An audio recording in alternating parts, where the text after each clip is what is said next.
dedicated to my son Sean Anthony Steele, in loving memory of my father Richard Steele. Porphyry, however, says that medicine very properly proceeds from Minerva, because Aesculapius is the lunar intellect, in the same manner as Apollo is the solar intellect, but the divine Iamblichus blames this assertion, as confounding the essences of the gods, and is not always rightly distributing according to present circumstances the intellects and souls of the mundane gods, for it must be admitted that Aesculapius exists in the sun, and that he proceeds from that luminary about the generated place, in order that as the heavens, so likewise generation may be connected by this divinity, according to a second participation, and may be filled from it with symmetry, and good temperament, according to all this orderly distribution therefore, and co-arrangement, the goddess first established and adorned your city. The word all manifests the united comprehension in the goddess of all the natures that are adorned by her, and that neither is anything pretermitted by her, nor the multitude in her suffer to exist in a divided state, but the word diakosmosis indicates the orderly distribution of the Minerval providence, and the word co-arrangement, syntaxin, signifies the union of these, and their alliance to one world. Farther still, the word diakosmosis signifies the progression of wholes from the goddess, but co-arrangement syntaxis, the conversion of them to herself. Since, however, of the natures in the universe, some are total, but others are partial, and some are analogous to monads, but others to numbers, and both participate of the Minerval providence, but primarily such as are total and monadic. On this account what is at present said, attributes the more ancient and leading order to the Athenians, but that which is secondary and diminished to the Satans, choosing for this purpose the place in which you were born, as she foresaw, that from the excellent temperature of the seasons it would produce the most sagacious men. Prior to this, the goddess was said to have been allotted the Attic region, but it is now said that she chose it. Both, however, concur, and neither is the being allotted contrary to her will, nor is her choice disorderly, as is the case with the partial soul, for divine necessity concurs with divine will, choice with allotment, and to choose with to be allotted. What this place, however, has been before shown by us, viz. That it is interval, and that which is truly place, for the divisions of divine allotments, are divisions of these, in order that they may be established with invariable sameness prior to things which subsist according to time. But it must now be added, that the soul of the universe possessing the productive principles of all divine, mundane, natures, and being suspended from the essences prior to herself, inserts in different parts of the interval an alliance to different powers, and certain symbols of the divine orders in the gods. For this interval is proximately suspended from her, and is an instrument connascent with her. As she is, therefore, a rational and psychical world, she also renders this sensible world endued with interval, and vital through divine impressions. Hence the interval itself, though it is said to be continued and immovable, yet is not entirely without difference with reference to itself,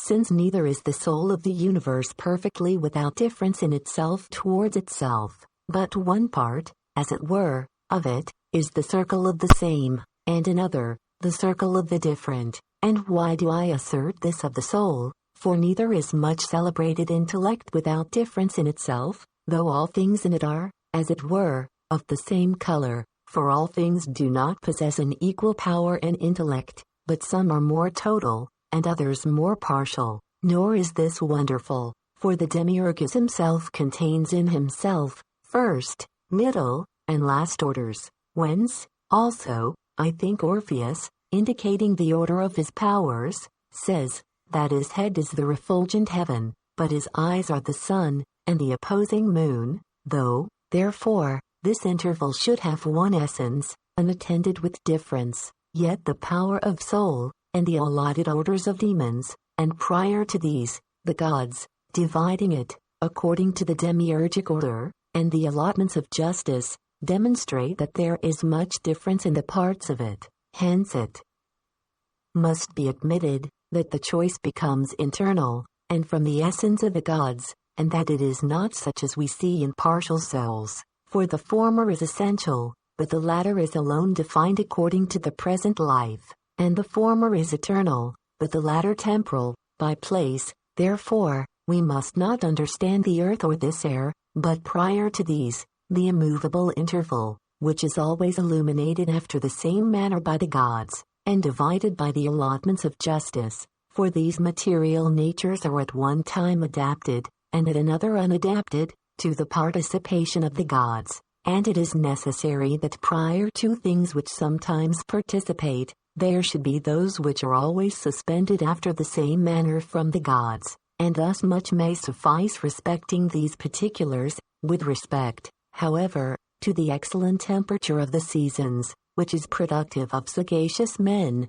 Timaeus, and certain other Platonists, understand the words according to their apparent meaning, viz. That the Attic region, on account of the excellent temperature of the seasons of the year, is adapted to the production of sagacious men. But Longinus doubts the truth of their assertion, for the contrary is seen to be the case, since about this place, there is a great want of symmetry and dryness from excessive heat, and cold tempestuous weather, nor if the place was of this kind, would they yet be able to preserve the immortality of souls, if sagacity was implanted in them through the excellent temperature of the seasons. But he says, that this excellent temperature is not to be referred to the condition of the air, but that it is a certain nameless peculiarity of the region contributing to sagacity. For as certain waters are prophetic, and certain places are productive of disease, and are pestilential, thus, also, it is not at all wonderful that a certain peculiarity of country should contribute to prudence and sagacity. Origen, however, refers this excellent temperature to the circulation of the heavens, for from thence the fertility and sterility of souls are derived, as Socrates says, in the Republic. He, however, apprehends the truth in a more partial manner, but Longinus is ignorant that he makes the peculiarity to be corporeal, and that he is entangled in the doubts which Porphyry proposes to him. For how can one peculiarity of air render men adapted to different pursuits, and in the next place, a similar peculiarity still remaining, how comes it to pass that there is now no longer the same natural excellence in the genius of the inhabitants? But if the peculiarity is corruptible, it must be shown what it is that is corruptive of it. It is however better to say, that the gods having divided the whole of space conformably to the demiurgic order, each portion of place received souls adapted to it, that portion indeed which is martial, receiving souls of a more animated and irascible nature, that which is Apolloniacal, prophetic souls, that which is Aesculapian, medical, and that which is Minerval, prudent and sagacious souls. But this is effected through a certain quality, or rather each portion of place possesses a power of this kind from its allotted divinity, and Plato calls this adaptation, excellence of temperature, since there are many physical, psychical, demoniacal, and angelic powers in each portion of place, but each unity of the allotted divinity unites and mingles all these in an unmingled manner. Since however the seasons are allotted from the Father, the guardianship of these portions of place and allotments, to whose care, as Homer says, the mighty heaven and Olympus are committed, and according to which, the adaptation cf soul similar to places is effected, hence Plato suspends this excellent temperature from the seasons, the whole of it deriving from thence its subsistence. The goddess therefore perceiving that the Attic portion of interval which is always guarded by the seasons, is adapted to the reception of sagacious souls, selected it for this purpose, not that this place was once deprived of Minerva, but at another time was under her allotted guardianship, for the text demonstrates the contrary, but because there are also in the interval itself, different aptitudes to the reception of divine illuminations, according to different parts, which aptitudes were inserted by the whole demiurgus, who uniformly comprehends the powers of all the gods posterior to himself. These powers, however, are corroborated and perfected by, or rather proceed from, the presiding gods, as, therefore, With respect to the elections of lives, the soul that chooses its proper life acts with rectitude. After the same manner, also, the soul which is arranged in a place conformable to the choice of its life energizes in a greater degree than the soul which is disseminated in a foreign place. But to this arrangement, the one circulation of the heavens contributes, which introduces a fertility and sterility of souls. In fertile periods, therefore, there is a greater, but in barren periods, a less number of sagacious men. Hence, as when a husbandman chooses good land for the efficacious growth of the seeds, knowing that when a season is fertile, he shall reap greater benefit, but when it is barren less, on account of the power of the earth. Thus also the text says, that the goddess chose this place, as productive of sagacious men, in order that when the period is fertile it may have more, and when the period is barren, may have less of prudent and sagacious men. In consequence of falling off from a life adapted to the place, we must not however wonder, if Plato praises the excellent temperature of the visible seasons. For there is one excellent temperature with reference to the health of bodies, and another contributing to the reception of sagacious souls, such as is that of the Attic region. For though there is not always the same sagacity in those that inhabit a region, yet there is always a certain greater abundance of it through the peculiarity of the place, and the aptitude of the seasons. Such, therefore, is our opinion respecting these particulars.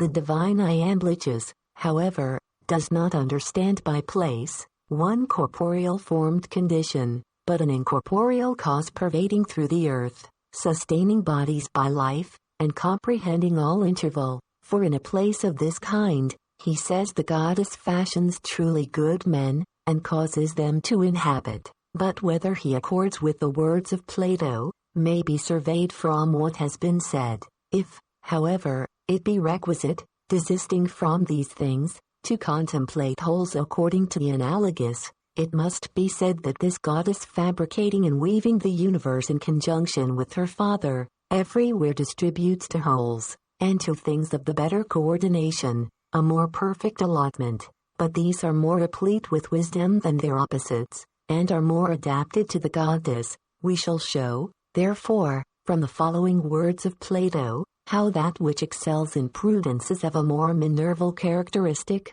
The goddess, therefore, being a lover both of war and wisdom, first, selected this place for the habitation of men most similar to herself. In what is here said, Plato delivers to us the most accurate conception respecting this greatest divinity, unfolding to those who are sufficiently able to perceive his meaning, the indications of theologists. Different interpreters, however, betake themselves to different arrangements of the goddess, some indeed narrating their opinion more enigmatically, but others more clearly, yet not confirming what they assert. For Porphyry, placing Minerva in the moon, says that souls descend from thence, which possess at one and the same time irascibility and mildness, and that on this account, the mystagogues in Eleusis are lovers of wisdom and lovers of war. Since it is said that the race of those who were leaders of the mysteries in Eleusis is derived from Musaeus, the offspring of the moon, and also that the Hermes there subsists about the moon, from which also the race of criers is derived. The divine Iamblichus, however, blames these assertions, as not well preserving the analogy, for he interprets war as that which entirely subverts the whole of a disorderly, confused, and material nature, but wisdom as immaterial and separate intelligence. He also says that this goddess is the cause of both these, which likewise the Athenians imitate through a prudent and warlike life. He adds that the Athenian region is well adapted to the reception of such like souls, if, however, it be requisite that the conceptions of these men should become manifest, and prior to these, that what is delivered by Plato should be shown to accord in the highest degree with theologists. We must assert as follows, deriving what we say from a supernal origin. In the Demiurgus and Father of the whole world, many orders of gods that have the form of the one, present themselves to the view, and these are of a guardian, or demiurgic, or elevating, or connective, or perfective characteristic. But the undefiled and untamed deity Minerva is one of the first intellectual unities subsisting in the Demiurgus, according to which he himself remains firm and immutable, and all things proceeding from him participate of inflexible power, and through which he intellectually perceives everything, and is separate in an exempt manner from all beings. All theologists, therefore, call this divinity Minerva, as being brought forth indeed from the summit of her father, and abiding in him, being a demiurgic, separate, and immaterial intelligence. Hence Socrates, in the Cratylus, celebrates her as Theano or deific intellection. But theologists, also, consider her as in conjunction with other divinities sustaining all things in the one demiurgus, and arranging wholes together with her father. Hence through the first of these, they denominate her philosophic, but through the second philopolemic. For she, who according to the form of the one, connectedly contains all the paternal wisdom, is a philosopher, and she, who invariably rules over all contrariety, may be properly called a lover of war. Hence Orpheus, speaking of her birth, says that Jupiter generated her from his head, with armor shining like a brazen flower. Since, however, it was necessary that she should proceed into second and third orders, she appears in the order to which Proserpine belongs, according to the undefiled heptad, but she generates every virtue from herself, and elevating powers, and illuminates secondary natures with intellect, and an undefiled life. Hence she is called Cortritigenes. She likewise appears among the liberated gods, uniting the lunar order with intellectual and demiurgic light,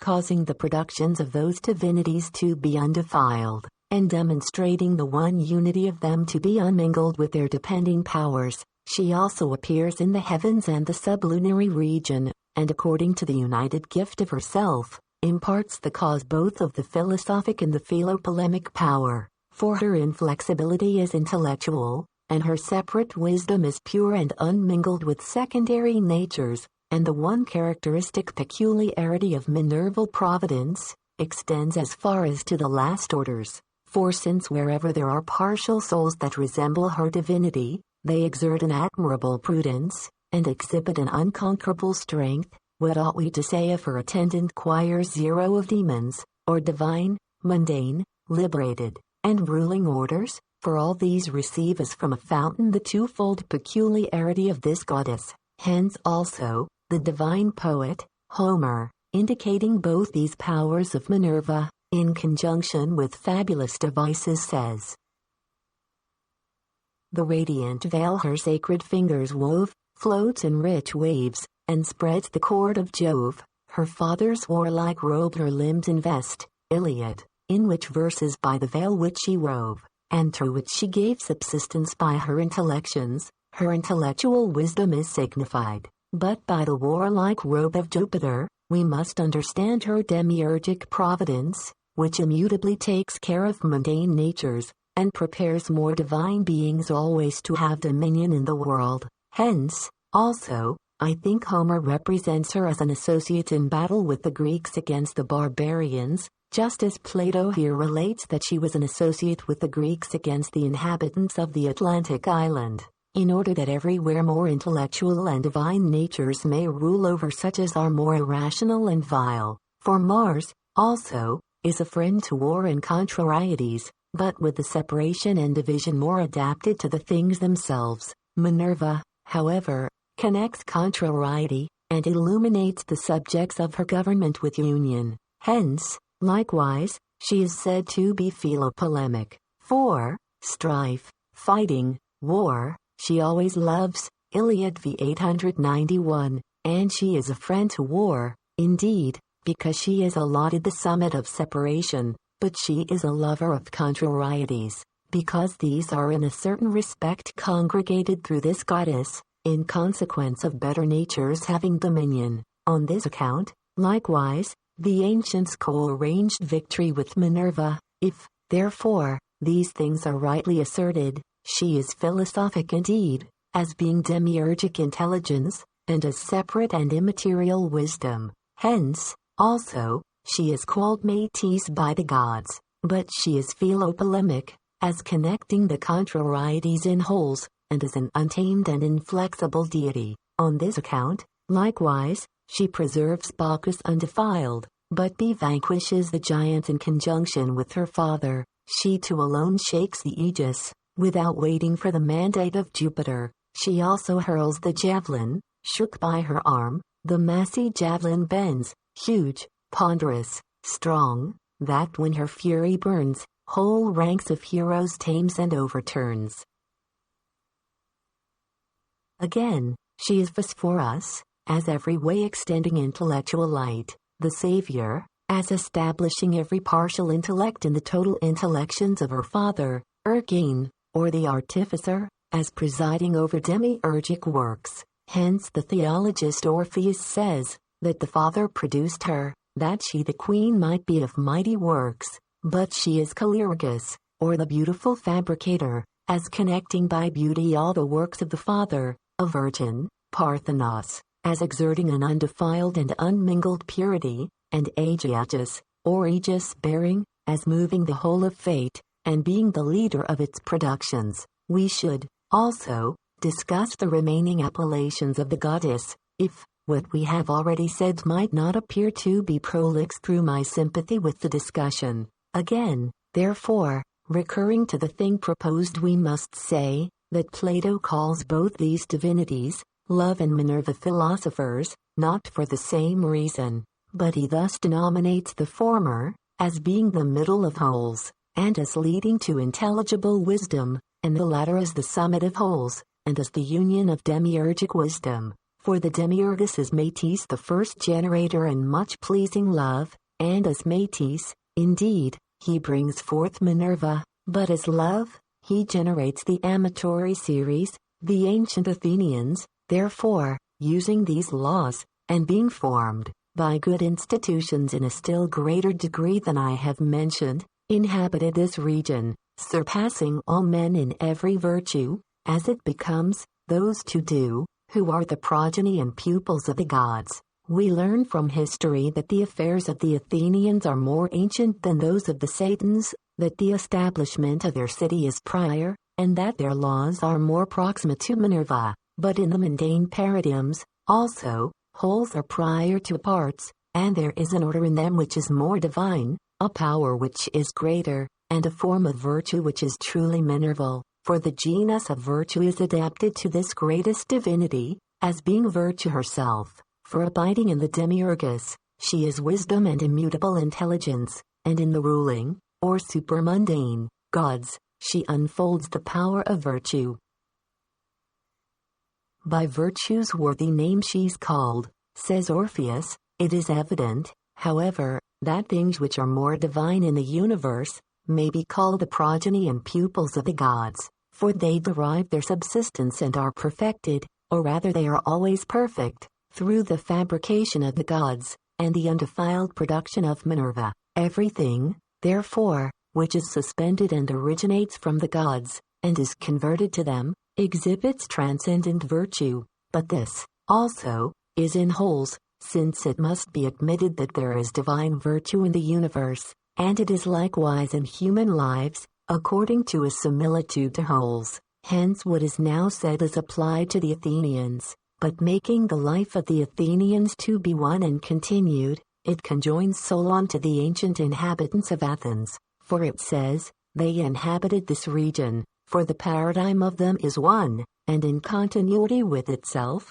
since the whole of the Minerval series being one, extends as far as to the last of things, and originates supernally from the supermundane orders. Many and mighty deeds, therefore, of your city are recorded in our temples, and are the subject of admiration, yet there is one which surpasses all of them in magnitude and virtue. The priest having promised summarily to relate the laws and deeds cf. the Athenians, he delivered, indeed, their laws according to a division of genera, and it, therefore, remained for him to celebrate their deeds, through which an encomium is passed on the city, and the tutelar goddess is praised. Since, however, of these there is a number, and there is also one unity comprehensive of them, according to which the whole form of the polity is exhibited, he announces that he shall narrate the greatest deed, and which surpasses all the rest in virtue, this deed not being one of the many,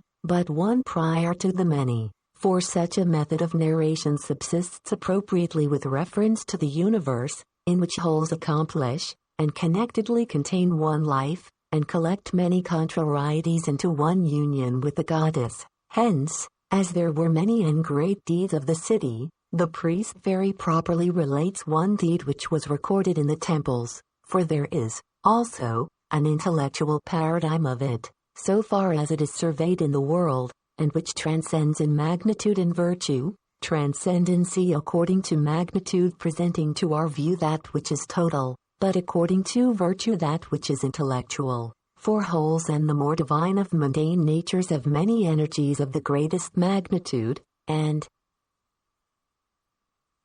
accomplish one life and polity, conformably to which fighting under Minerva, they vanquish all subordinate beings. After this manner, therefore, we must explain what is said. Porphyry, however, by great and admirable deeds, understands such as are accomplished by souls against matter, and material modes, but he calls demons material modes. For, according to him, there are two species of demons, of which the one consists of souls, but the other of modes, and these are material powers, which are noxious to the soul. For these dogmas, however, he is corrected by the interpreter that came after him, for these writings relate, what a mighty power your city once tamed, which rushing from the Atlantic Sea, spread itself with hostile fury over all Europe and Asia. Plato in what is here said, neither omits anything of encomiastic augment, if the war of the Athenians against the Atlantics is considered as a mere history,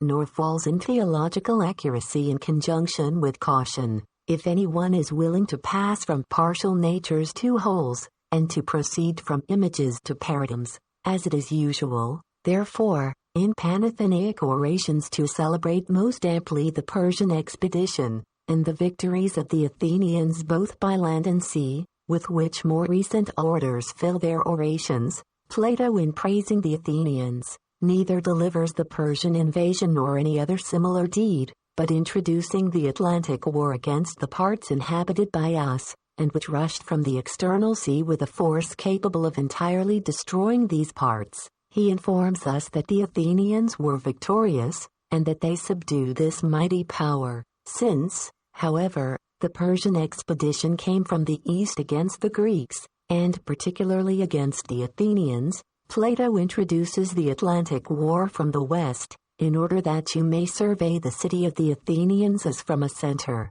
castigating a barbaric multitude pouring against it on each side in a disorderly manner, to which may be added, that in the institutes delivered by the ancestors of the Athenians, and also in the mysteries, the gigantic war is celebrated, and the victory of Minerva over the giants, because in conjunction with her father she vanquished these and the Titans. Plato, however, does not think it safe immediately to introduce war against the gods, for this is the very thing which he blames in the ancient poets, and it would be absurd that Critias or Timaeus, who were auditors of what Socrates said against the poets on the preceding day, should again ascribe wars and seditions to the gods. But through the analogy of human to divine concerns, he delivers this Atlantic war prior to the fabrication of the world, assuming the Athenians instead of Minerva and the Olympian gods, and the Atlantics instead of the Titans and giants, for it is possible to survey the same things in images as in wholes, and that I may remind you of the analogy, through the name of the Athenians, he refers his readers to the Olympian coordination which fought under the command of Minerva, but through that of the Atlantics, to the Titanic gods, for the mighty Atlas was one of the Titans. Theologists also after the laceration of Bacchus which manifests the divisible progression into the universe under Jupiter from the impartible fabrication, say that the other Titans had different allotments, but that Atlas was established in the western parts, sustaining the heavens, by strong necessity the widespread heaven, in earth's extremes, by Atlas was sustained, Hesiod, Theogony 517, farther still, The victories of Minerva are celebrated by the Athenians, and there is a festival sacred to the goddess, in consequence of her having vanquished Neptune, and from the Genesiurgic being subdued by the intellectual order, and those that inhabit this region betaking themselves to a life according to intellect, after the procurement cf. necessaries, for Neptune presides over generation, but Minerva is the inspective guardian of an intellectual life. The things proposed therefore will contribute in the greatest degree to these analogies, for the Athenians bearing the name of the goddess, are analogous to her, and the Atlantics through inhabiting an island, and through being called the progeny of Neptune, preserve an analogy to this god, so that it is evident from these things that the Atlantic war indicates the middle fabrication, according to which the second father, Neptune, being filled by Minerva, and the other invisible causes, governs diviner natures in a more powerful manner, and subjects all such things as have a multiplied, divisible, and more material hypostasis, to intellectual natures, for the gods themselves, indeed, are eternally united, but the beings which are governed by them, are filled with this kind of division. After this manner, therefore, these things must be separately understood. In order however that we may preassume certain definite forms of the proposed analysis, it must be admitted that the habitations within the Pillars of Hercules are analogous to the whole of the more excellent, but those external to them, to the whole of the inferior coordination, and that of this, there is one continued, and variously proceeding life. Whether, therefore, beginning from the gods, you speak of the Olympian and Titanic divinities, or beginning from intellect, of permanency and motion, or sameness and difference, or from souls, you speak of the rational and irrational, or from bodies, of heaven and generation, or in whatever other way you may divide essences, according to all divisions, all the genus of those within the Pillars of Hercules will be analogous to the better, but of those without to the less excellent coordination of things. For the true sea of dissimilitude, and the whole of a material life which proceeds into interval and multitude from the one, are there. Hence, whether you are willing orifically to arrange the Olympian and Titanic genera in opposition to each other, and to celebrate the former as subduing the latter, or Pythagorically, to perceive the two coordinations proceeding from on high, as far as to the last of things, and the better adorning the subordinate rank, or Platonically, to survey much of infinity and much of bound in the universe, as we learn in the Philebus, and the whole of infinity in conjunction with the measures of bound, producing generation, which extends through all mundane natures. From all these, you may assume one thing, that the whole composition of the world is harmonized from this contrariety, and if the illustrious Heraclitus looking to this said, that war is the father of all things, he did not speak absurdly. Porphyry, therefore, here refers the theory to demons and souls, and makes mention of the fabulous Titanic war, adducing some things to what is proposed to be considered, with probability, but others, without it. The divine Iamblichus, however, against those who adopt a more partial assignation of the cause of the analysis, is of opinion after a certain wonderful manner, that what is said is only to be understood according to the apparent meaning, though in the preface he himself delivers to us auxiliaries for the solution of such like narrations. May that divine man, however, who has instructed us in many other particulars, and also in these, be propitious to us, betaking ourselves, therefore, to the interpretation of the words of Plato. We think it fit to remind ourselves of the before-mentioned forms of analysis, and that we must arrange the Atlantics according to all the total natures of the inferior coordination, for in these, also, some things are wholes, but others parts, but we must arrange their insolent injustice, according to progression, a division through diminution, and a proximity to matter, for matter is truly infinity and baseness, hence through nearness to and being in a certain respect in it, they are said to have acted injuriously from insolence, for the paradigm of them is manifested by the theologist, through these names, when he says of them, that their mind is replete with evil counsels, and their heart is insolent, and we must arrange the rushing from external parts according to a defection and separation remote from the gods, and things of a diviner nature in the universe, for the external does not indicate comprehension of powers, but an hypostasis departing from everything stable, immaterial, pure, and united. But the Atlantic Sea must be arranged according to matter itself, whether you call it the abyss, or the sea of dissimilitude, or in whatever other way you may be willing to denominate it, for matter receives the appellations of the inferior coordination, being called infinity and darkness, irrationality and immoderation, the principle of diversity and the duad, just as from the Atlantic Sea, the Atlantic island is denominated, for thus receiving the analogies in order, we shall understand that the whole of the inferior coordination, and the more total and partial genera in it, are characterized by progression and division, and a conversion to matter, and that thus it proceeds through all things, presenting itself to the view appropriately in each, and appearing analogously in each nature, viz. The divine and intellectual, the psychical and corporeal. Being however such, it is adorned and arranged by the better order, which you may properly say is minerval, as being undefiled, and subduing through its power things of a subordinate nature, but the inferior coordination becoming adorned, ceases from its abundant division and infinity,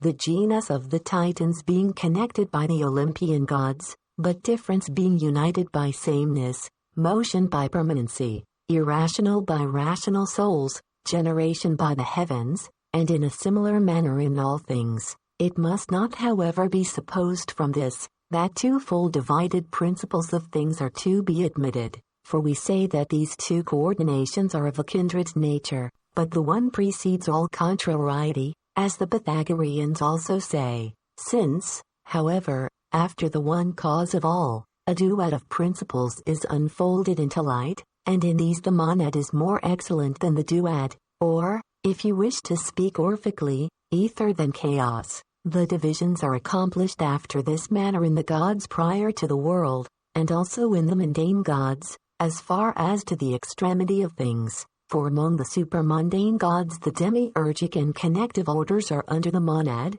but the vivific and the generative orders are under the duad. But among the mundane gods the Olympian genus is under the monad, but the Titanic under the duad, and sameness, permanency, reason and form, are under the more ancient, but difference, motion, irrationality, and matter, are under the other of these principles. For as far as to these the diminution of the two principles proceeds, since however the one is beyond the first duad, things which appear to be contraries are collected together, and are co-arranged with a view to one orderly distribution of things. For in the universe there are these twofold genera of gods, the oppositely divided genera of being, the various genera of souls, and the contrary genera of bodies, but the subordinate are vanquished by the more divine, and the world is rendered one, being harmonized from contraries, since it subsists according to laws from things that bound, and from things that are infinite, and according to the infinite, indeed, which it contains, it derives its subsistence from the indefinite duad, or the nature of the infinite, but according to the things that bound, from the intelligible monad, or the nature of bound, and according to a subsistence from all these, it becomes one whole and all perfect form from the one, for it is God, as Socrates says in the Philebus, who gives subsistence to that which is mixed, for at that time the Atlantic Sea was navigable, and had an island, before that mouth which is called by you the Pillars of Hercules, but, this island was greater than both Libya and Asia together, and afforded an easy passage to other neighboring islands, as it was likewise easy to pass from those islands to all the opposite continent which surrounded that true sea. That such and so great an island once existed, is evident from what is said by certain historians respecting what pertains to the external sea, for according to them, there were 7 islands in that sea, in their times, sacred to Proserpine, and also 3 others of an immense extent, one of which was sacred to Pluto, another to Ammon, and the middle, or second, of these to Neptune. the magnitude of which was 1,000 stadia. They also add that the inhabitants of it preserved the remembrance from their ancestors of the Atlantic island which existed there, and was truly prodigiously great, which for many periods had dominion over all the islands in the Atlantic Sea, and was itself likewise sacred to Neptune. These things, therefore, Marcellus writes in his Ethiopic history. If however this be the case, and such an island once existed, it is possible to receive what is said about it as a history, and also as an image of a certain nature among wholes. Unfolding likewise the similitude of this, we may gradually accustom those who survey things of this kind to the whole theory of mundane natures, for it is possible to behold the same analogies in a more partial, and in a more comprehensive way. But it is necessary that doctrine proceeding from universals to the subtle elaboration of particulars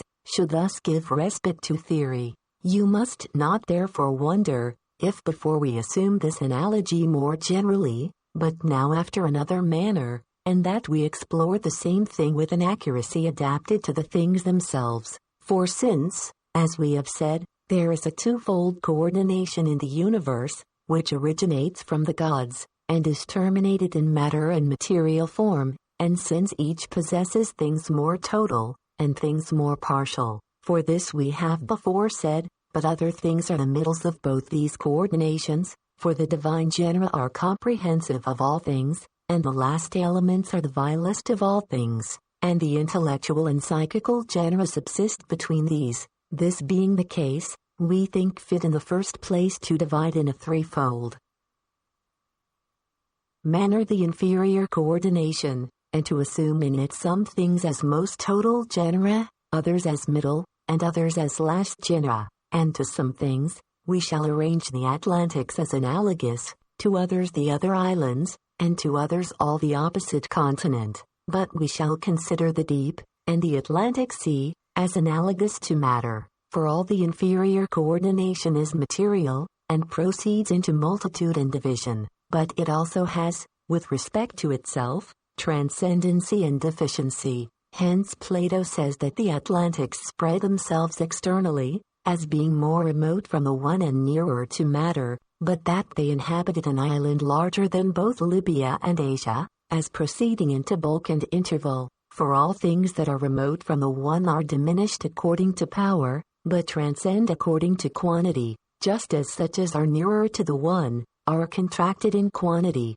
but possess an admirable power. Here, therefore, magnitude is significant of diminution, and of progression and extension to everything, but the sea was then navigable, since more total natures proceed as far as to the last of things, and adorn matter, but having arrived at the end of the order, they stop, and that which remains beyond it is infinite, for that which in no respect has a subsistence is successive to the boundaries of being, but the addition of those has an indication that total causes proceed without impediment through matter, and adorn it, but that we do not always subdue it, but emerged in an infinite and indefinite nature, since however the progression of things is continued, and no vacuum anywhere intervenes, but a well-ordered diminution is surveyed from more total to middle natures, which comprehend and are comprehended, and from middles to the last and vilest natures. On this account he says, there was a passage from the Atlantic island to the other islands,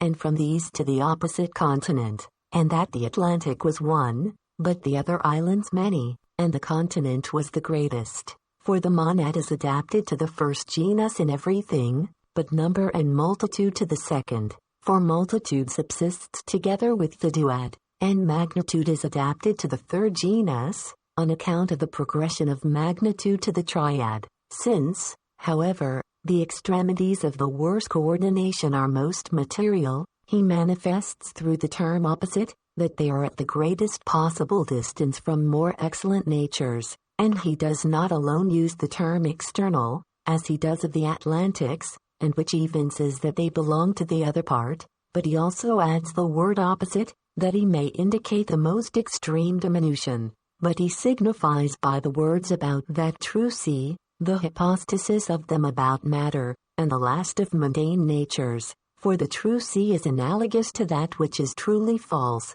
and truly matter, which in the Politicus he calls the sea of dissimilitude. Moreover, because it is necessary that these twofold coordinations should be separated from each other without confusion, and guarded by demiurgic boundaries. On this account he says that the pillars of Hercules separated the internal from the external habitable part, for he denominates flourishing demiurgic production, and the divine separation of genera in the universe, the latter of which always remains stably and strenuously the same, the pillars of Hercules. This Hercules therefore is Jovian, but the one prior to this, and who is divine, is allotted the guardian order of the generative series. Hence from both, the demiurgic division, which guards these two separate parts of the universe, must be assumed. For the waters which are beheld within the mouth we have just now mentioned, have the form of a port with a narrow entrance, but the mouth itself is a true sea, and the land which surrounds it may be in every respect truly denominated the continent. The water within the mouth indicate the genera of the better coordination, as being converted to themselves, and rejoicing in a stable and uniting power, for the mouth symbolically manifests the cause which defines and separates the two portions of mundane natures, but the port with a narrow entrance signifies the convolved, self-converging, arranged, and immaterial hyparxis of these mundane portions. For through the narrow entrance it is signified that interval and extension proceed from the worse coordination, but through the port and hyparxis is indicated, exempt from the confused and disorderly motion of material natures, for such are ports affording a protection from the tumults in the sea. If, however, some one should say that an elevation to the more intellectual and divine natures in the universe becomes a port to souls, he will not be far from the truth. In this Atlantic island there was a combination of kings, who with great and admirable power subdued the whole island, together with many other islands and parts of the continent, and besides this subjected to their dominion all Libya as far as to Egypt, and Europe as far as to the Tyrrhene Sea. In what is here said it is requisite to recollect the Platonic hypotheses about the earth, that Plato does not measure the magnitude of it conformably to mathematicians, but apprehends the interval of it to be greater than they admit it to be, as Socrates says in the Phaedo, and that he supposes there are many habitable parts similar to the part which we inhabit. Hence he relates that there is an island and a continent of so great a magnitude in the external sea. For in short, if the earth is naturally spherical, it is necessary that it should be so according to the greater part of it. That portion of it, however, which is inhabited by us, exhibits great inequality by its cavities and prominencies. Hence there is elsewhere an expanded plane of the earth, and an interval extended on high. For, according to Heraclitus, he who passes through a region very difficult of access, will arrive at the Atlantic mountain, the magnitude of which is said to be so great by the Ethiopic historians, that it reaches to the Sether, and sends forth a shadow as far as to 5,000 stadia, for the sun is concealed by it from the 9th hour of the day till it entirely sets. Nor is this at all wonderful, for Athos, a Macedonian mountain, emits a shadow as far as to Lemnos, which is distant from it 700 stadia, and Marcellus, who wrote the Ethiopic history, not only relates that the Atlantic mountain was of such a great height, but Ptolemy also says that the lunar mountains are immensely high, and Aristotle informs us that Caucasus is illuminated by the solar rays during the third part of the night after the setting, and also for the third part before the rising of the sun. And he who looks to the whole magnitude of the earth, bounded by its elevated parts, will infer that it is truly immense, according to the assertion of Plato, so that we are not now in want of certain mathematical methods to the development of what is said about the earth, nor do we attempt to recur to them, for these methods measure the earth according to the surface which is inhabited by us, but Plato says that we dwell in a cavity, and that the whole earth is elevated, which also the sacred rumor of the Egyptians asserts,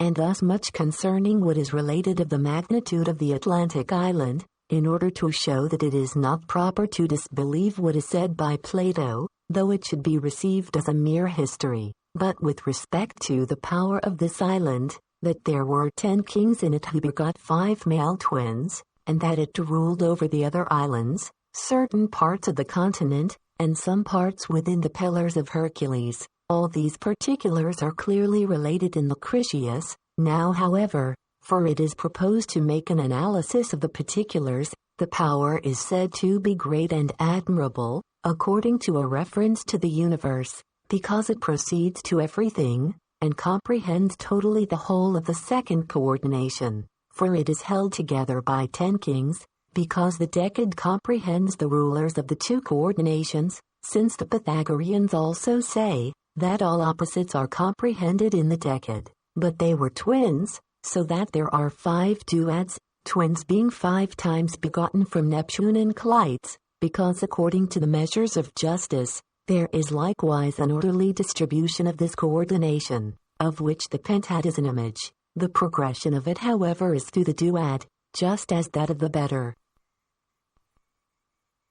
coordination is through the monad. Moreover, all of them are the descendants of Neptune, because all the connection of contraries, and the mundane war, belong to the middle fabrication. For as this God presides over the contrariety which everywhere exists, he likewise rules over generation and corruption, and all various motion. But these kings subdued the Atlantic island as comprehending all the first and most total genera of the worst coordination, and they subdued the other islands, as likewise comprehending middles through the wholeness of them. But they also vanquished parts of the continent, as adorning as much as possible the last of things, and they had dominion over certain parts of the internal habitable region, because the last parts of the better are subservient to the first parts of the worst coordination. Nor is this at all wonderful, since certain demons are in subjection to certain heroes, and partial souls which belong to the intelligible portion of things are frequently slaves to fate.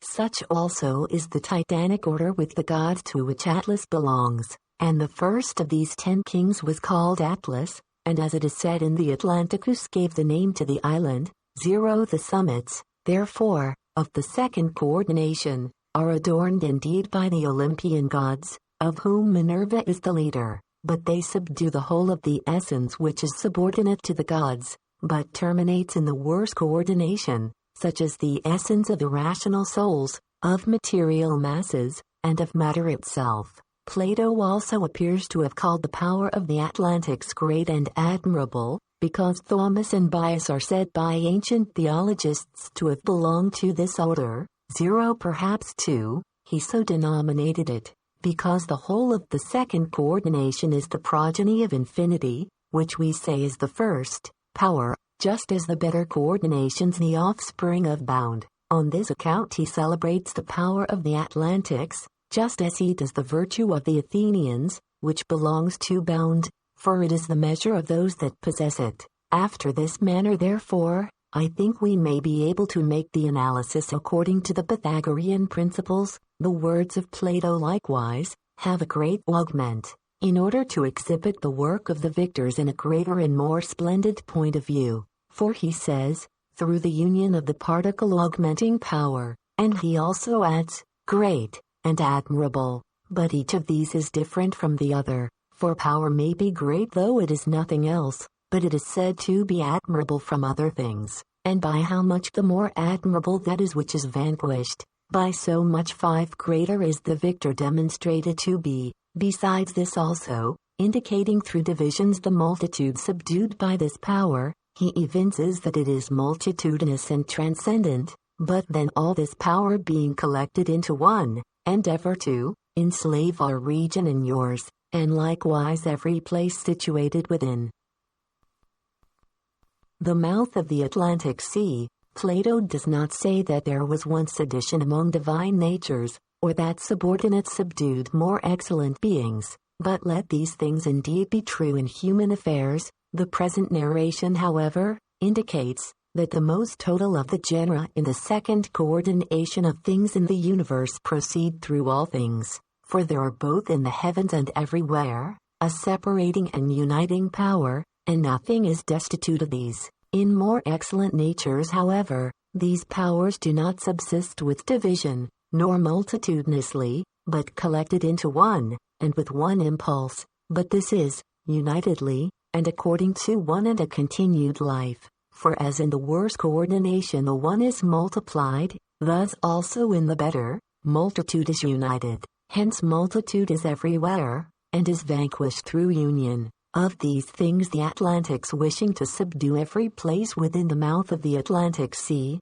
all their powers being collected into one, but at the same time being vanquished by the Athenians, are an image. For multitude and separation, though they may be surveyed in the better coordination, yet they will be seen to subsist there unitedly, multitude not being there victorious, but sameness, and in short, the better genera. Then it was, O Solon, that the power of your city was conspicuous to all men for its virtue and strength. Plato opposes to the power of the Atlantics the power of the Athenians, preferring this appellation, as being adapted to the middle fabrication, and he celebrates the more excellent power for its virtue and strength, in order that through virtue, he may indicate its alliance to the philosophic nature of Minerva, for another theology, and not the Orphic only, calls her virtue, but through strength its alliance to her philopolemic nature, but he calls the power conspicuous, because it is mundane, and contributes to the fabrication of sensibles, and to the Atlantics indeed, he alone attributes power, and this continually, because they are arranged under infinity. But he says that the Athenians vanquished this power, through virtue, for as they belong to the coordination of bound, they are characterized by virtue, which measure the passions, and uses powers in the becoming manner, for as its armies surpassed all others, both in magnanimity and military arts, so with respect to its contests, whether it was assisted by the rest of the Greeks, over whom it sometimes presided in warlike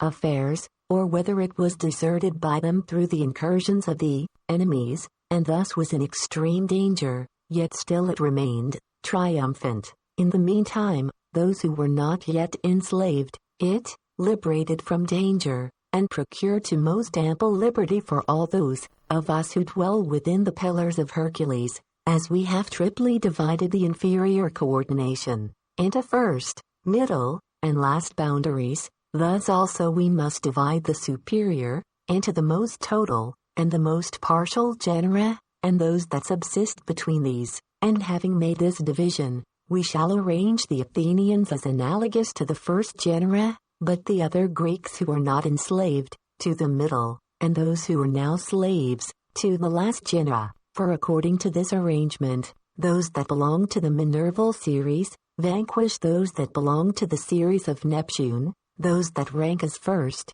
subduing those that rank as second, the monadic, the dyadic, and in short, the better vanquishing the worse. But the middle genera eternally preserve their own order, and are not vanquished by the worse coordination, on account of the union of themselves, and the stable genus of power. They likewise liberate from slavery those that are enslaved, recalling them to union and permanency. For some things indeed are always in matter, others are always separated from it, and others sometimes become situated under the material genera, and sometimes have an arrangement in a separate life. Just as in the drama pertaining to us, at one time we are arranged under the Titanic, and at another, under the Olympian order, and at one time our course terminates in generation, but at another, in the heavens. This however happens to partial souls, through the invariably permanent providence of the gods, which leads back souls to their pristine felicity, for as in consequence of their being genesiurgic gods, souls descend, in subserviency to their will, thus also, through the prior subsistence of anagogic causes, the ascent of our souls from the realms of generation is effected. And thus much concerning the whole meaning of the words before us. Let us, however, concisely discuss each particular. The words therefore, surpassed all others, manifest the total comprehension of the first genera of the more divine part. But the words in magnanimity, and military arts, have the same meaning as Minervale, for through magnanimity, they imitate the philosophic characteristic of the goddess, but through warlike arts, her philopolemic characteristic, and the words, whether it was assisted by the rest of the Greeks, over whom it sometimes presided in warlike affairs, or whether it was deserted by them through the incursions of the enemies, signify that first and total causes produce some things in conjunction with second and middle causes, but others by themselves, beyond the production of these, and being alone in their energy, for the genus of the gods, and that which is posterior to the gods, do not produce equally, but the effective power of the gods proceeds to a greater extent, since everywhere more divine causes energize prior to, together with, and posterior to their effects. Credibility therefore of this may be multifariously produced, but the extreme danger manifests the last production of the first genera, and the trophies signify that the second coordination is perfected under the first, being adorned by it, that it is in a certain respect converted by the power of it, and that there are in the last of things invariably permanent indications of the conversion of less excellent natures, proceeding from the first of things. For whatever is arranged in the worse coordination, and invested with form, material causes receding, affords a sufficient indication of the inspective care of the better order, which is especially the peculiarity of trophies, but the most ample liberty is an indication of the divine and liberated order, proceeding from on high to all things, which liberty the Athenians imparted to the Greeks, by vanquishing the Atlantics, or rather the Olympic, by subduing the Titanic genera, for thus the demiurgic will is accomplished, and the worse is vanquished by the better coordination, in partial natures indeed the Atlantics by the Athenians, but in wholes, the Titan by the Olympic gods, though they are robust, and oppose the better order, through pernicious pride, and insolent improbity, says the theologist, whom Plato emulating, asserts that the Atlantics insolently proceeded against the Athenians, but in succeeding times prodigious earthquakes and deluges taking place, and bringing with them desolation, in the space of one dreadful day and night, all that warlike race of Athenians was at once merged under the earth, and the Atlantic island itself, being absorbed in the sea, entirely disappeared, and hence that sea is at present innavigable, from the impeding mud which the subsiding island produced. That what is here said has a physical deduction, is evident to those who are not entirely ignorant of the physical theory, for it is not wonderful that there should have been an earthquake so great, as to have destroyed such a large island, since an earthquake that happened a little before our time, shook both Egypt and Bithynia, and it is not at all paradoxical, that a deluge should follow an earthquake, for this usually happens in great earthquakes, as Aristotle relates, who at the same time adds the cause, for where a deluge takes place together with earthquakes, the waves are the cause of this passion, for when the spirit which produces the earthquake does not yet flow towards the earth, and is not able to drive backward the sea which is impelled by a certain contrary spirit, urging it in a contrary direction, through the wind which propels it, but nevertheless stops the sea by hindering its progression, it is the cause of much sea which is impelled by the spirit contrary to this, becoming collected together. Then however, the sea thus collected flowing most abundantly, the spirit impelling it in a contrary direction, enters under the earth and produces an earthquake, but the sea deluges the place. For after this manner also about Achaia, there was an earthquake accompanied with an ingress of the waves of the sea, which deluged the maritime cities, Buros and Hellas, so that neither will any physiologist reject this narration, who considers the affair rightly. Moreover, that the same place may become pervious and impervious, continent and sea, is among the things admitted by physiologists, according to Aristotle, and which history demonstrates. Aristotle also relates, in his Meteors, that there was mud in the external sea, after the mouth of it, and that the place there was marshy, so that if to Pelaukadabrachius signifies marshy, it is not wonderful, for even now rocks concealed under the sea, and having water on their surface, are called breakers. Why therefore should anyone contending for the truth of these things be disturbed, that these particulars, however, have reference to the admirable and orderly distribution of the universe? We shall be convinced by recollecting what is said by Orpheus about the hurling into Tartarus, near the end of the fabrication of things. For he, delivering the demiurgic opposition between the Olympian and Titanic gods, terminates the whole orderly distribution in the extremities of the universe, and imparts to these also the undefiled providence of the gods. Plato, therefore, knowing this, and delivering to us wholes and images, extends and leads into the invisible, these twofold genera, and through this disappearing, imitates the Orphic precipitation into Tartarus. For in order that the last of things may be adorned, and participate of divine providence, it is requisite that both the superior and inferior coordination should extend their production from on high as far as to the mundane extremity. Each, however, effects this in a manner adapted to itself, the one being shaken, and entering under the earth, which is the same as proceeding stably and solidly, but the other disappearing, which is the same as becoming material, disorderly, and formless, under the earth, being a symbol of the firm and the stable, but in the sea, of that which is very mutable, disorderly and flowing. For in the last of things, permanency and generation are from the better, but corruption, mutation, and disorderly motion are from the worse coordination.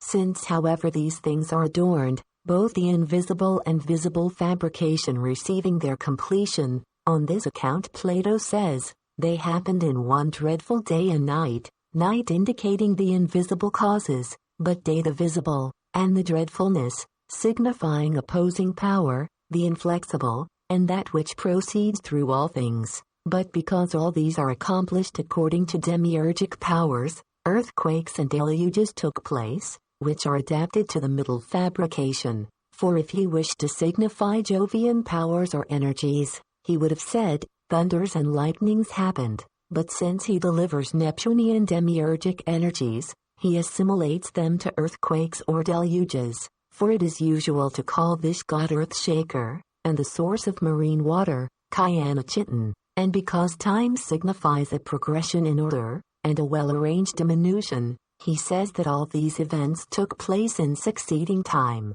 It is not therefore proper to say, that he who destroys an argument, takes away also the subjects, as Homer says of the Phaeacians, and of the wall which the Greeks raised, since the things which are now asserted are not fictitious, but true, for many parts of the earth are deluged by the sea, and what he says happened is not at all impossible, nor again, does he relate it as a mere history, but he introduces it for the purpose of indicating the providence which proceeds through all things, and extends even to the last of things. In short, it is necessary to assert, since the whole orderly distribution of things receives its completion from the visible and invisible fabrication, that for the purpose of giving perfection to the demiurgy productions of the second Father, the gifts both of the better and the worse coordination, proceed as far as to the last of beings, the former vanquishing the subjects of its power, through the warlike genus, and illuminating a stable power, through entering under the earth, that is through proceeding firmly and solidly, but the latter producing ultimate division, and connecting the most material and indefinite motion of Tartarus. But these things being adorned, it reasonably follows that what remains is an impervious and uninvestigable place of the sea, for there is no other passage in progression of the adorning genera of the universe, but this is that which is truly mud, and which is mentioned by Socrates in the Phaedo, when he is teaching us concerning the subterranean places. For the place under the earth obscurely retains the forms of corporeity, which it possesses through the inferior coordination subsiding, and proceeding to the end of the orderly distribution of things. For the Titanic order being driven by Jupiter as far as to Tartarus, fills what is there contained with deiform guards, and this, O Socrates, is the sum of what the elder Critias repeated, from the narration of Solon. But when yesterday you were speaking about a polity and its citizens, I was surprised on recollecting the present history, for I perceived how divinely from a certain fortune, and not wandering from the mark, you collected many things agreeing with the narration of Solon, that the war of the Atlantics and Athenians contributes to the theory of the whole fabrication of the world, and that the mundane contrariety is connected by the middle fabrication proceeding from on high, from the first to the last of things, the Minerval series adorning all things stably, and in a ruling and victorious manner, expanding indeed the natures which are adorning all things stably, and in a ruling and victorious manner, expanding indeed the natures which are detained in matter, but preserving those undefiled that are separated from matter, and also, that the other fabrication imparts appropriately, motion, division, and difference, to the things fabricated, and proceeds supernally to the end.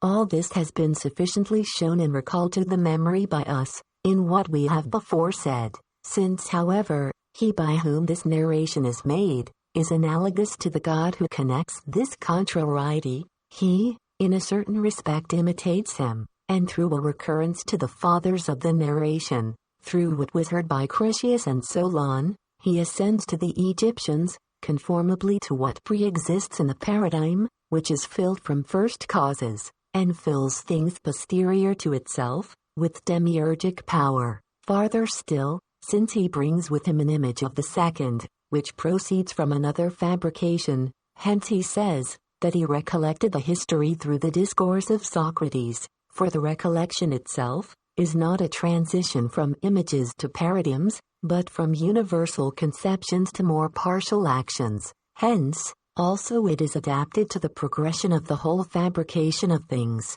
For since all things are in intelligibles, every demiurgic cause distributes total productions according to its proper order. Again, if you consider what is said after another manner, you will find that the Athenians are praised in an admirable manner, and that the polity of Socrates is fitly celebrated. For that it is possible for this polity to exist, is demonstrated through the life of the ancient Athenians, and also that it is productive of the greatest good to those who belong to it, which also Socrates thinks fit to demonstrate in his Republic, but he is likewise of opinion that those who live according to the best form of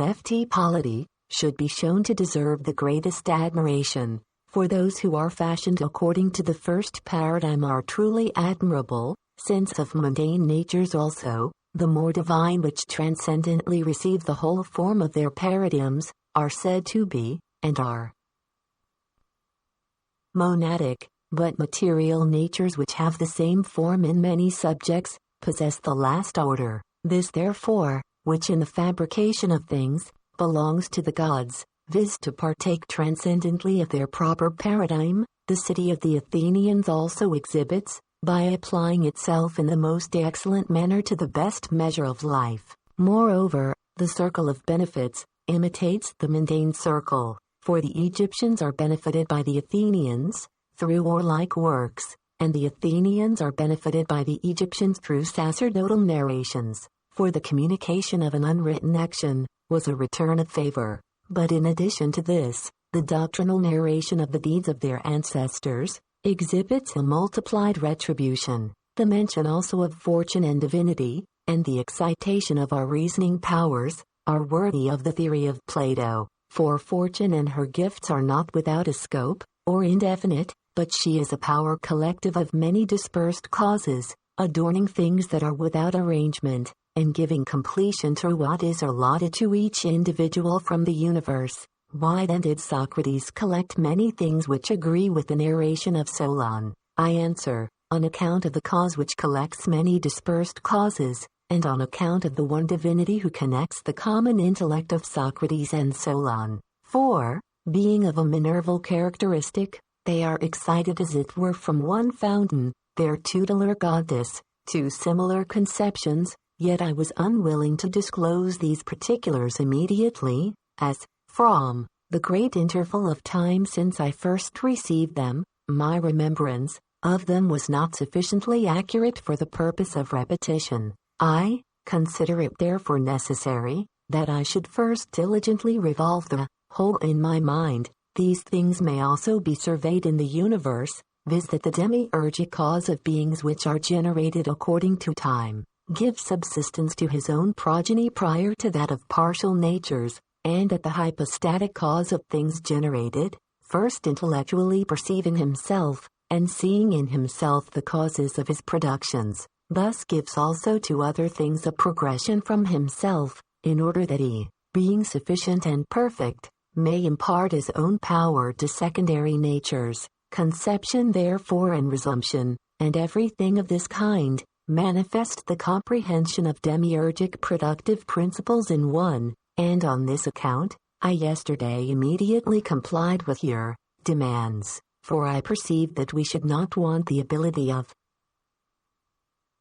presenting a discourse accommodated to your wishes, which in things of this kind is of principal importance. In consequence of this, as Hermocrates has informed you, as soon as we departed from hence, by communicating these particulars with my friends here present, for the purpose of refreshing my memory, and afterwards revolving them in my mind by night, I nearly acquired a complete recollection of the affair. Why did Critias nearly remember? For he promised to accomplish what was enjoined him, because he did not accurately remember, but he first revolved the affair in his mind, conceiving that in mandates of this kind, such as that in which Socrates wished to see his polity in motion, the greatest undertaking is to find an hypothesis from which it is possible to give what is adapted to the mandates, and this Critias accomplishes, by receiving from history the war of the Atlantics and Athenians, as a thing capable of exhibiting a life productive of the best polity. He also revolved this narration by night, in order that he might impart it to his associates without error. Again therefore, from these things, let us betake ourselves to wholes, for they're the demiurgic cause being filled from an invisible cause, sign, all intellectual causes are there primarily, to which he is united according to the highest transcendency, produces the power of himself into the visible world, conformably to their will and judgment. Farther still, not to give the narration immediately, but afterwards, is a symbol of the preparatory apparatus of nature, from which perfection is produced in physical effects. You may also consider the caution of Critias ethically, for it is not proper to attempt things of such a magnitude rashly, without first revolving the whole undertaking by ourselves, in order that we may bring them forth as from a treasury through speech,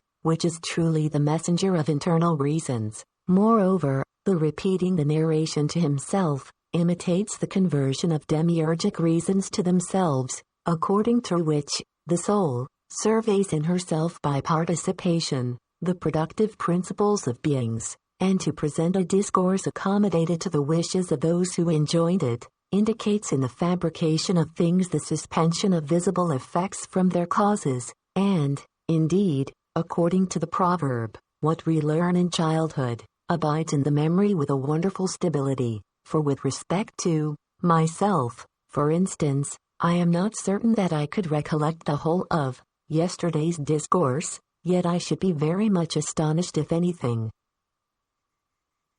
should escape my remembrance, which I had heard in some past time, very distant from the present. Thus, as to the history which I have just now related, I received it from the old man with great pleasure and delight, who on his part very readily complied with my request, and frequently gratified me with a repetition of it, and hence, as the marks of letters deeply burnt in remain indelible, so all these particulars became firmly established in my memory. That children remember better than men is seen in works, and has many probable causes. One indeed, as Porphyry says, because the souls of children have not an experience of human evils. Hence, as they are neither distracted nor disturbed by externals, their imagination is void of impressions, but their reasoning power is more sluggish, for experience renders this power more acute.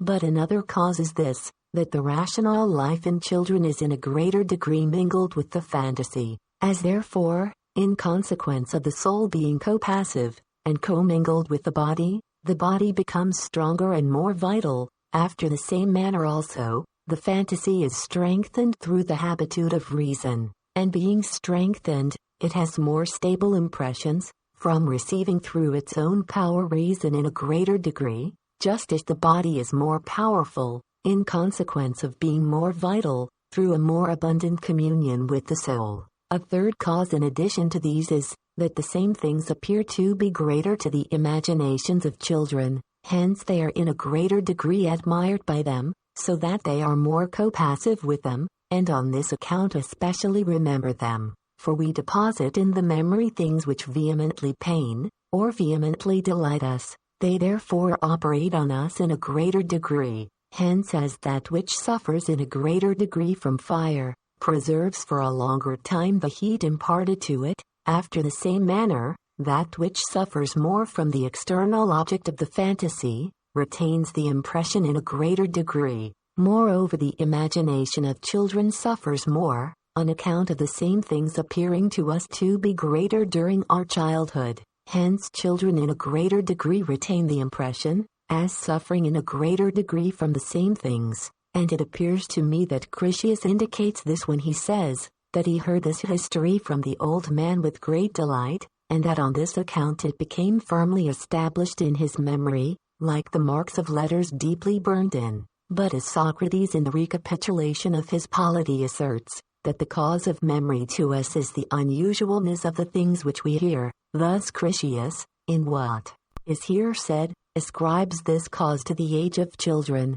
for everything that occurs to children at first, appears to be unusual, and perhaps this brings with it an indication, that the prolific fabrication of gods of the second rank is suspended from the stable sameness of those of the first order. Just as the memory of a boy is the cause of memory to the associates of Critias, if someone, however, in addition to these solutions, should adhere to the whole theory of things, let him be Iamblichus asserting, that the memory of children indicates the ever new, flourishing, and stable production of reasons, the indelibility of the letters, the perpetually flowing and never failing fabrication, and the alacrity of the teacher, the unenvying and abundant supply afforded by more ancient causes to secondary natures, for these things also have a place in conjunction with the before-mentioned solutions. In consequence of this, as soon as it was day, I repeated the narration to my friends,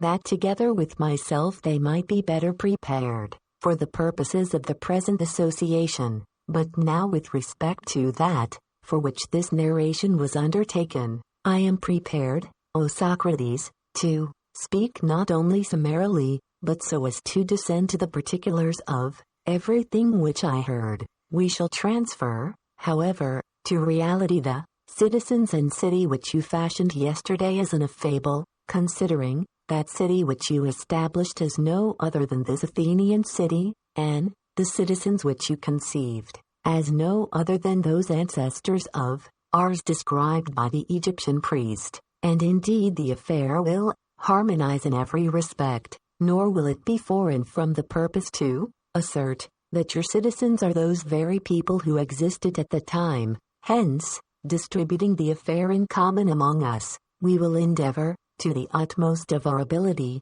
to accomplish in a becoming manner the employment which you have assigned us. It is requisite therefore to consider, O Socrates, whether this discourse is reasonable, or whether we should lay it aside, and seek after another. Before, Critias made his associates partakers of his narration, but now, he calls on them to accomplish in conjunction with him, the employment assigned them, because in the paradigms all things indeed are united on high, and fill each other with intellectual powers, but in the demiurgic world, or in the world in the intellect of the demiurgus, they subsist with each other, according to a certain divine and total conspiration, conformably to which, and through which, all things are everywhere appropriately in each. Hence in the heavens the paradigms of generated natures pre-exist, and in generation there are images of celestial natures. Since, however, wholeness everywhere precedes parts, this also may be seen in the second fabrication. On this account Critias first summarily discusses the war, but afterwards he endeavors to explain more copiously every particular, narrating all the polity of the Atlantics, and the principle of their generation, how they turned to injustice, how the Athenians proceeded to war, from what apparatus, from what legations, through what ways, with whom they were co-arranged, and such things as are consequent to these. The genuine polity, therefore, of Socrates, is an imitation of the first fabrication, hence indicating the mystic nature of it, and its pre-existence in pure reason. He says that it was fashioned as it were in a fable, but the hypothesis of the Athenians has an indication, as in images, of the second fabrication, in which that which is more partial presents itself to the view, and what remains consists of contrariety and motion, and that which is circumscribed in place. Since, however, the second is suspended from the first fabrication, and is in continuity with it, hence he says that the affair will harmonize in every respect, and that it will not be foreign to the purpose to assert that the citizens in the Republic of Socrates are the very people who existed at the time. Soc. But what other, O Critias, should we receive in preference to this? For your discourse, through a certain affinity, is particularly adapted to the present sacrifice to the goddess, and besides this, we should consider, as a thing of the greatest moment, that your relation is not a mere fable, but a true history of transcendent magnitude. It is impossible, therefore, to say how and from whence, neglecting your narration, we should find another more convenient. Socrates approves the narration of Critias, in the first place as adapted to the festival of the Athenians, for the Atlantic war is an image of mundane wars, and as a hymn accommodated to the sacrifice to Minerva. For if speech is of any advantage to men, it should be employed in hymns, and besides this, since the goddess is the cause of both theory and action, through sacrifice, indeed, we imitate her practical energy, but through the hymn her theoretic energy. But, in the second place, Socrates approves the narration as bearing witness to the possibility of his polity. For this, in his discourse about it, he thought worthy of demonstration, for it was sufficient for him that this scheme of a polity existed in the heavens, and in one man, since all things that have an external, have an internal subsistence, and that which is truly law, begins from the internal life itself. If also he shows that this polity once prevailed among the Athenians, he certainly demonstrates the possibility of it. This, therefore, has such like causes as these. Again, however, it may be assumed from these things that the narration about the Atlantics is not a fiction, as some have supposed it to be, but a history indeed, yet having an affinity to the whole fabrication of the world, so that such things as Plato discusses about the magnitude of the Atlantic island must not be rejected as fabulous and fictitious on account of those who enclose the earth in a very narrow space. Hence it is requisite that you should speak with good fortune, but that I, on account of my discourse yesterday, should now rest from speaking, and be attentive to what you have to say,